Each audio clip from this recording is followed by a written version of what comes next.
बहुत बहुत नमस्कार मित्रों। बागेश्वर धाम सरकार की पैदल यात्रा, इसके कितने और क्या मायने हैं, इसके राजनीतिक मायने क्या है, इसके धार्मिक मायने क्या हैं और सनातन धर्म को वास्तव में इससे लाभ है या हानि, या फिर वास्तव में बागेश्वर धाम सरकार अपने किसी निजी लाभ के लिए भी इस यात्रा का आयोजन कर रहे हैं। मुझे एक बात ये समझनी है कि जो पंडित धीरेन्द्र कृष्ण शास्त्री हिंदू जोड़ो यात्रा निकाल रहे हैं, क्या वो खुद हिंदू है? क्योंकि जब कोई भी कार्यक्रम हो, कोई भी आयोजन हो, तो खुले दिमाग से, बिल्कुल खुले दिमाग से इसकी चर्चा करनी चाहिए, इसके बारे में सोचना चाहिए। इसलिए मैं सबसे पहले आपका ध्यान आकर्षण करा रहा हूँ इस विषय की ओर कि आजकल आपने देखा होगा लगातार बागेश्वर धाम सरकार की ओर से कुछ तस्वीरें वायरल की जाती हैं सोशल मीडिया पर, और सोशल मीडिया में उन तस्वीरों के वायरल होने का मायने ये रहता है कि बागेश्वर धाम सरकार आने वाली भीड़ को दिखा रहे होते हैं, बिल्कुल उस तरह जैसे बॉलीवुड में अमिताभ बच्चन, जैसे बॉलीवुड में शाहरुख खान अपने फैंस का स्वागत सत्कार करते हुए अक्सर नजर आया करते थे। ठीक बॉलीवुड की स्टाइल में बागेश्वर धाम सरकार के धीरेन्द्र शास्त्री अपने घर की छत में खड़े होकर के अभिवादन करते हैं, और अभिवादन करने में वो लगातार उस भीड़ को दिखाने का काम करते हैं। लेकिन भीड़ की ही तो बात है, असली मुद्दा भीड़ का है। जब हमने इस बारे में जानकारी ली, पता करने की कोशिश की कि क्या वास्तव में भीड़ उतनी है या फिर भीड़ पहले से कम हुई है या पहले से ज़्यादा हुई है, तो आपको बता दें जो सूचना मिली है वो बड़ी चिंताजनक सूचना मिली है। लोग बताते हैं, सूत्र बताते हैं कि पहले बागेश्वर धाम में प्रतिदिन 50,000 की तादाद में भी लोग पहुंचा करते थे। जो बागेश्वर धाम सरकार के भक्तों की एक संख्या हुआ करती थी वो प्रतिदिन 50,000 की हुआ करती थी। लेकिन धीरे धीरे करके ऐसा क्या हुआ कि वो संख्या घटती चली गई। इन दिनों बताते हैं कि मंगलवार और शनिवार के दिन को अगर छोड़ दें तो अन्य दिनों में बहुत कम भीड़, 1,000-2,000 की संख्या में भी लोग बागेश्वर धाम पहुंच रहे हैं।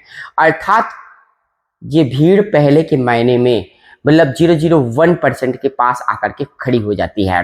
अब मंगलवार और शनिवार की बात करें तो लोग अभी भी कहते हैं कि 5 से 10,000 या 11,000 या अधिकतम 15,000 की संख्या में भक्त बागेश्वर धाम सरकार के पहुंच रहे हैं।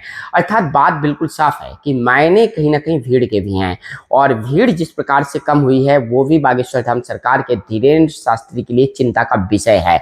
हो सकता है कि बागेश्वर धाम सरकार की तरफ भीड़ को खींचने के लिए भी उन्होंने ऐसी पैदल यात्रा का आयोजन किया हो, लेकिन जो उद्देश्य बताए हैं वो उद्देश्य वास्तव में सनातन धर्म के लिए, हिंदू धर्म के लिए, सनातन हिंदू धर्म की एकता के लिए बताए गए हैं।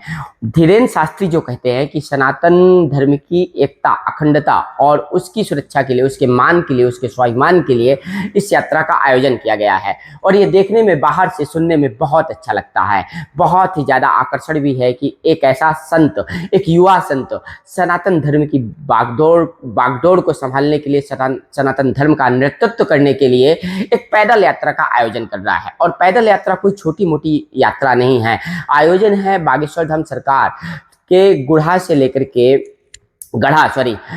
लेकर के और ओरछा धाम तक, राजाराम, जहां एक बड़ा इतिहास है ओरछा धाम का। और ओरछा धाम तक जब यात्रा जाएगी तो 160-65 किलोमीटर की यात्रा बनती है कम से कम। और एक इतनी लंबी यात्रा का आयोजन सिर्फ और सिर्फ किस लिए किया जा रहा है? सनातन हिंदू धर्म की एकता के लिए। अब इस एकता में आते कौन हैं? हिंदू धर्म के ब्राह्मण, क्षत्रिय, वैश्य और शूद्र।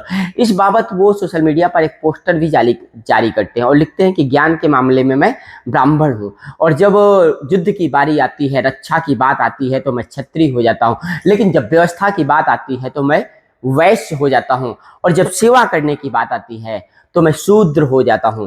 ये जो बात उन्होंने कही है, इस पर बहुत सारे लोग सोशल मीडिया पर बहुत अच्छी टिप्पणी कर रहे हैं। वहीं कुछ लोगों का कहना है, शूद्र समाज के ही जो लोग, जिन लोगों को शूद्र कहा जाता है, मैं नहीं कह रहा हूं ये बात, जिनको दलित कहा जाता है, उनमें से कुछ एक आधे लोग टिप्पणी भी करते हैं कि बाबा अपना धंधा चला रहे हैं लोगों को बोल करके, ऐसा बोल करके।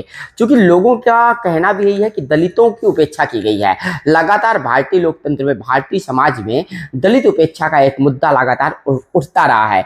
लेकिन वहीं बाबा बागेश्वर ने कहा भी है कि दलित भी मंदिर के पुजारी हो सकते हैं। और आप बोलते हैं कि किसी दलित को पुजारी रखा जाए, तो आप पहले अपने पीठ पे रखिए ना पुजारी। दलित को बोलने से नहीं होता है। आप सोशल मीडिया में बने रहने के लिए, अखबारों की सुर्खियों में बने रहने के लिए ये सब बातें करते हैं क्या? आप बोलते हैं जात पात का भेद मिटाया जाए, तो ठीक है, आपके समाज की कोई लड़की हो या कोई लड़का, उसको दलित के साथ ब्याह करके बताइए, आप एग्जाम्पल दीजिए कि ये देखो मैंने दलित को और सामान्य वर्ग के व्यक्ति को ब्याह किया और ये जात पात का भेद दूर किया, तब हम आपको मानेंगे। बोलने से काम नहीं होता है। अभी तो यही लग रहा है कि आपको या तो राजनीति में एंट्री करनी है, आपको अपनी राजनीति चमकानी है। और दक्षिण भारत के कुछ मंदिरों में ऐसा पहले भी किया जा चुका है और राम मंदिर में भी दलित पुजारी होने की बात सुनाई दी थी कि जो लोग ब्राह्मण कर्मकांड करेंगे, जो लोग विद्वता को प्राप्त कर लेंगे, जिनको पूजा पाठ कराना आ जाएगा, वो मंदिर में किसी भी समाज के व्यक्ति हो, खासतौर से अगर दलित भी है वो और वो योग्य है, तो वो पुजारी बन सकता है, वो पूजा कर सकता है। यही बात बाबा बागेश्वर ने अर्थात धीरेन्द्र शास्त्री ने दलितों के संबंध में कही है। तो दलितों को अपनी ओर खींचने का ये एक बहुत बड़ा प्लान है, एक योजना है और दलित हिंदू समाज से अलग नहीं, ये बताने की एक बहुत बड़ी यात्रा है।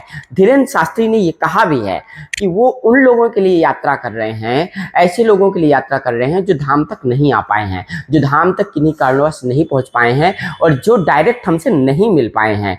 तो इस यात्रा को ठीक वैसे ही बता रहे हैं जैसे राजा रामचंद्र ने सनातन धर्म में, हिंदू धर्म में एक ऐसी पदयात्रा, जब वो अयोध्या धाम पहुंचे, जब वो चित्रकूट आए, तो कोल भील आदिवासी इनकी सेवा के लिए और इनसे मुलाकात के लिए एक लंबा समय निकाला। चित्रकूट में 12 वर्षों तक उन्होंने व्यतीत किया, 11.5 वर्षों तक, एक 12 वर्ष का भी समय कहा जाता है, इसलिए समय के फेर में मत जाइएगा।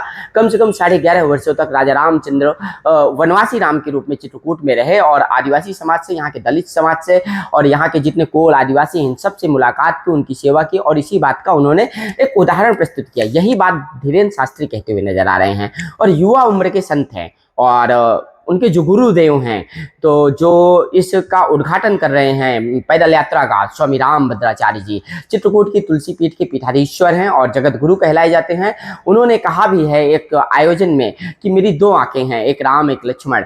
उन्होंने अपने उत्तराधिकारी को लक्ष्मण राम नाम रखा है, तो उन्होंने राम कहा है और धीरेन्द्र शास्त्री को लक्ष्मण की संज्ञा दी है। तो जो लक्ष्मण है इन दिनों पैदल यात्रा में है, ओरछा धाम तक की पैदल यात्रा में है। जिस तरह उत्तर प्रदेश में योगी आदित्यनाथ जी मुख्यमंत्री बन गए हैं, उसी तरह आप चाहते हैं कि मैं बागेश्वर धाम का पीठाधीश्वर हूँ और मैं भी इस तरह राजनीति में एंट्री करके एमपी का सीएम बन जाऊं।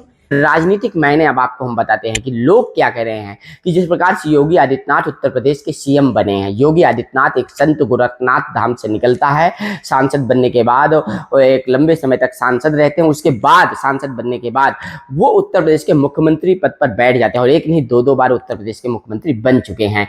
ये बात बहुत तेजी से संत समाज को आकर्षित करती है कि संत समाज का एक व्यक्ति जब मुख्यमंत्री बन जाता है तो हो सकता है, लोग कह रहे हैं कि मध्य प्रदेश के अगले सीएम के रूप में भी धीरेन्द्र शास्त्री को जाना जा रहा है, पंडित धीरेन्द्र शास्त्री को। बागेश्वर धाम सरकार के जो पूजनीय महाराज हैं, जो पूजनीय कहे जाते हैं, वो भविष्य में मध्य प्रदेश के मुख्यमंत्री हो सकते हैं, ऐसा लोगों का कहना है। ऐसा विशेषज्ञ कह रहे हैं कि एक बहुत बड़ी सोची समझी नीति के तहत यात्रा की जा रही है। वो पॉलिटिकल फेस भी बनना चाहते हैं, क्योंकि अगर आप ध्यान दें तो उनके जितने भी क्रियाकलाप हैं, जिस तरह से वो काम करते हैं, जिस तरह से लोगों से मिलते हैं, जिस तरह से वो व्यवस्था की बात करते हैं, जिस प्रकार से वो बयान देते हैं, आए दिन उनके बयान बड़े चर्चित रहते हैं, उस प्रकार से धीरेन्द्र शास्त्री को लोग बताते हैं कि वो या तो मध्य प्रदेश के किसी संसदीय क्षेत्र से सांसद बनना चाहते हैं, पहली बात। दूसरी बात, अगर सांसद नहीं भी बनना चाहते हैं तो भविष्य में शीघ्र ही मध्य प्रदेश के सीएम के रूप में वो विराजमान होना चाहते हैं, ऐसा लोगों का मानना है। इसलिए इस पैदल यात्रा के राजनीतिक मायने भी निकाले जा रहे हैं और कहते हैं ना कि भविष्य के गर्त में सब कुछ छिपा हुआ है। इन बातों में कितनी सच्चाई है ये दावे के साथ नहीं कहा जा सकता, लेकिन सच तो है कि एक संत मुख्यमंत्री बन सकता है, भगवा चोला धारण करके भारत का नेतृत्व करने के लिए तैयार हो सकता है और उनके प्रधानमंत्री बनने तक की बातें हो सकती हैं। तो क्यों नहीं धीरेन्द्र शास्त्री मध्य प्रदेश के सीएम के रूप में तैयार हो सकते हैं। इसलिए इस यात्रा के अपने बड़े राजनीतिक मायने भी हैं। दूसरी बड़ी बात है कि जिस प्रकार से अंतर्राष्ट्रीय स्तर पर हिंदुओं के खिलाफ एक साजिश चल रही है, जिस प्रकार से अंतर्राष्ट्रीय स्तर पर सनातन धर्म के खिलाफ लगातार एक साजिश चली है और धर्म परिवर्तन का काम हुआ है, उसको रोकने का काम धीरेन्द्र शास्त्री ने किया है। जब से वो चर्चा में आए हैं, आदिवासियों का जो धर्म परिवर्तन होता है वो रुका है, उसको उन्होंने रोकने का काम किया है। ईसाई बनने से बहुत सारे आदिवासी समाज के लोगों को उन्होंने रोका है, पहली बात। दूसरी बड़ी बात यह है कि बांग्लादेश की बात करते हैं धीरेन्द्र शास्त्री, वो कहते हैं कि जिस प्रकार से हिंदू बांग्लादेश में 2म दर्जे के नागरिक हुए हैं, वो एक चिंता का विषय है। और हिंदुओं के दोयम दर्जे के नागरिक होने की वजह से उन्होंने बांग्लादेश के हिंदुओं पर जो खतरा मंडरा रहा है उसकी चर्चा की है। इसलिए वो हिंदू समाज को जागरूक करने के लिए भी ये पैदल यात्रा कर रहे हैं। उनका कहना है कि हिंदू समाज को जागरूक करना है। लेकिन बड़ा सवाल ये भी खड़ा होता है कि ये समाज आखिरकार कैसा है, ये हिंदू समाज आखिरकार है कैसा। बतौर पत्रकार मेरा भी सवाल बनता है, बतौर एक समाचार विश्लेषक, एक सामाजिक चिंतक के नाते मैं भी ये बात कह रहा हूँ कि आखिरकार हिंदू समाज कैसा है जिसको लगातार जागरूक करना ही पड़ता है। आखिरकार आप कहाँ सोए हुए हैं? क्या वास्तव में हिंदू समाज जाति और पात में सो जाता है? क्या वास्तव में हिंदू समाज हर बार जात और पात में बट जाता है, या फिर उसकी अपनी धार्मिक सोच में कोई खोट भी है जो हर बार किसी न किसी को उनको जागरूक करने के लिए जनता के सामने आना पड़ता है, याचना करनी पड़ती है, कोई पैदल यात्रा भी करनी पड़ती है। तो कुल मिलाकर के आप लोग नजर बनाए रखिएगा बागेश्वर धाम सरकार की इस यात्रा पर, और इस यात्रा में आखिरकार कितनी भीड़ रहेगी इस पर भी बहुत बड़े प्रश्न चिन्ह खड़े हो रहे हैं। लोग कह रहे हैं कि बहुत कम लोग रहेंगे, लेकिन उन्होंने रजिस्ट्रेशन की बात की है। ठंड के दिन भी हैं और ठंड जिस प्रकार से बढ़ रही है, मौसम का बदलाव जिस प्रकार से हो रहा है, उससे माना भी जा रहा है कि कहीं ना कहीं ठंड की वजह से संख्या बहुत कम हो सकती है। और ये कम संख्या चिंता का विषय भी हो सकता है। ये भी हो सकता है कि घर घर से हिंदू समाज के लोग निकल पड़े, ये भी हो सकता है कि सनातन समाज के घर घर से लोग निकल पड़े। और ये बात तय है कि बागेश्वर धाम सरकार में वो आकर्षण है कि उनके एक दर्शन करने मात्र के अभिलाषा भर को लोग कम से कम अपने घर से बाहर तो निकलेंगे। जिस रास्ते से यात्रा निकलेगी लोग वहां खड़े तो हो जाएंगे, वहां पूजन होगा, वहां स्वागत होंगे, सत्कार होंगे जगह जगह। तो कुल मिलाकर के भीड़ से इनकार नहीं किया जा सकता है। लेकिन जो कहा जा रहा है कि शायद ये यात्रा और पहले करते, जब बहुत ज्यादा भीड़ जाती थी बागेश्वर धाम सरकार में, तब शायद इस यात्रा के और बहुत बड़े मायने निकलते। तो कुल मिलाकर के इस प्रकार के विश्लेषण के लिए, इस प्रकार के चिंतन के लिए, और हम आपसे एक बात जरूर कहेंगे कि आप दिमाग खोल करके पूरी वीडियो को सुने और दिमाग खोल करके टिप्पणी करें। अंधभक्त किसी के मत बने, चाहे वो नेता के हों, चाहे साधु संत के हों, चाहे महात्मा के हों, चाहे भगवान के भी हों।